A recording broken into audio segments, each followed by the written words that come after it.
So I'm here with Eric Bushell, who's well known to Morningstar. He has won a couple awards at the Canadian Investment Award, including Fund Manager of the Decade and in 2009 Morningstar Manager of the Year. So Eric just participated in Where in the World to Invest, the Big Picture. Now, Eric, I wanted to ask you, you said that U.S. markets are actually more attractive than Canadian markets. Can you expand on that? Yeah, sure thing, Ashley. Thanks for taking the time. So, the issues that we're seeing with the Canadian markets are really that the number of large, liquid, quality companies in the country is small. There may be about 35 stocks that fit the bill. And so as an organization that's been investing here in Canada for a long time, we're finding that there are investment opportunity constraints. My sector portfolio managers simply can't find ideas in this country, in the healthcare area, in the technology area, increasingly even in the mining area.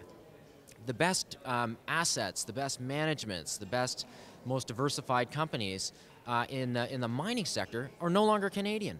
So it's really it's a product of years of consolidation that's taken place that's really left us with less and less meat on the Canadian bone. That's forcing Canadian asset managers to globalize their capability, to get more plugged into companies from other parts of the world, and I don't see that stopping.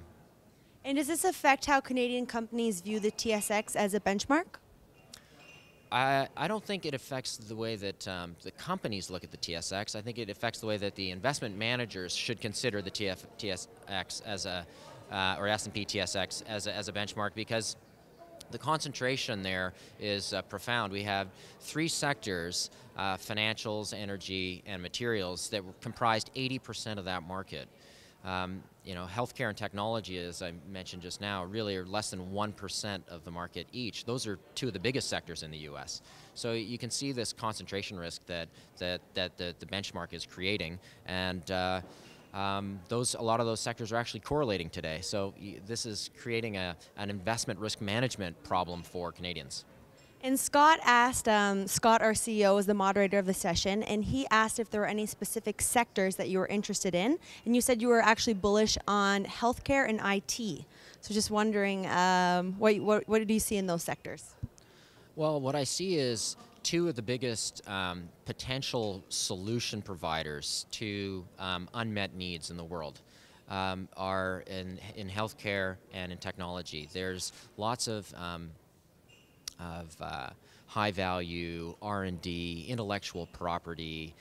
It's a global opportunity set, and the companies that are undertaking the real investments are, you know, principally in the U.S. and some European companies. So they have a global oyster of sales opportunities, and the other thing is that these companies have seen their share values really just come straight down, honestly, since the dot-com bubble. Healthcare companies were trading at 25 times earnings at that time, tech stocks at 35 times. Now both of these sectors trade on single-digit PE multiples and are paying big dividends. We've consolidated the industries, there are fewer players, they're returning capitals through share buybacks. There's a financial discipline and rigor that the falling values has brought upon the boards and the managements. And so we see them as smarter, with still good opportunities, and the valuations look really tremendous.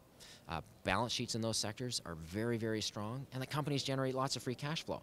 So I challenge anyone who's interested in pursuing this idea to look at the outstanding shares of Intel.